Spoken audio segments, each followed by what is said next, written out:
കണ്ണൂരിൽ നിർമ്മാണത്തിലിരുന്ന വീടിന്റെ സെപ്റ്റിക് ടാങ്കിൽ വീണ് 3 വയസ്സുകാരന് ദാരുണാന്ത്യം. പുല്ലിയോട് വെസ്റ്റ് പാട്യം നഗറിൽ മുഹമ്മദ് മർവാൻ ആണ് മരിച്ചത്. കുടുംബ വീടിന് സമീപം പുതുതായി നിർമ്മിക്കുന്ന വീടിന്റെ സെപ്റ്റിക് ടാങ്കിനുള്ളിൽ വീണാണ് മരിച്ചത്. എം സന്തോഷ് വിവരങ്ങൾ നൽകാൻ ചേരുന്നു. സന്തോഷ്, ദാരുണമായ ഒരു അപകടത്തിന്റെ വിവരമാണ് വരുന്നത്. എന്താണ് വിശദാംശങ്ങൾ? അച്യുതായിട്ട് വൈകുന്നേരമാണ് വളരെ ദാരുണമായ സംഭവം ഉണ്ടായത്. നിർമ്മാണത്തിലിരിക്കുന്ന വീടിന്റെ സെപ്റ്റിക് ടാങ്കിൽ വീണാണ് 3 വയസ്സുകാരന് ദാരുണമായ അന്ത്യം സംഭവിച്ചത്. കതിരൂർ പുല്ലിയോട് വെസ്റ്റ് പാട്യം നഗറിലെ മലമ്മൽ ഹൗസിൽ അൻഷലിന്റെ മകൻ മാർവാനാണ് ഇന്ന് അപകടത്തിൽപ്പെട്ടത്. വൈകുന്നേരം അങ്കനവാടി വിട്ട് വീട്ടിലെത്തിയതിനു ശേഷം തൊട്ടടുത്ത വീട്ടിലുള്ള കുടുംബ വീട്ടിൽ കളിക്കാൻ പോയതായിരുന്നു.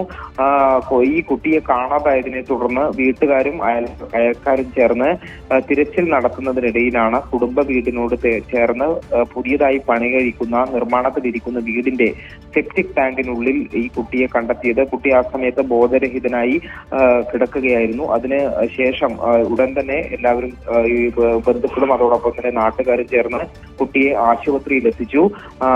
പക്ഷെ കുട്ടിയുടെ ജീവൻ രക്ഷിക്കാൻ കഴിഞ്ഞില്ല. ഈ ടാങ്കിന്റെ മറ്റ് തേപ്പ് ജോലികളെല്ലാം കഴിഞ്ഞതിന് ശേഷം ഈ ചോർച്ചയുണ്ടോ എന്ന് പരിശോധിക്കാനായി നിറയെ വെള്ളം നിറച്ചിരിക്കുന്നു.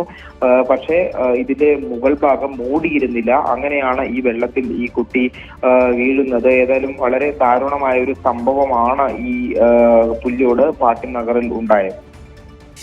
സന്തോഷാണ് വിവരങ്ങൾ നൽകിയത്.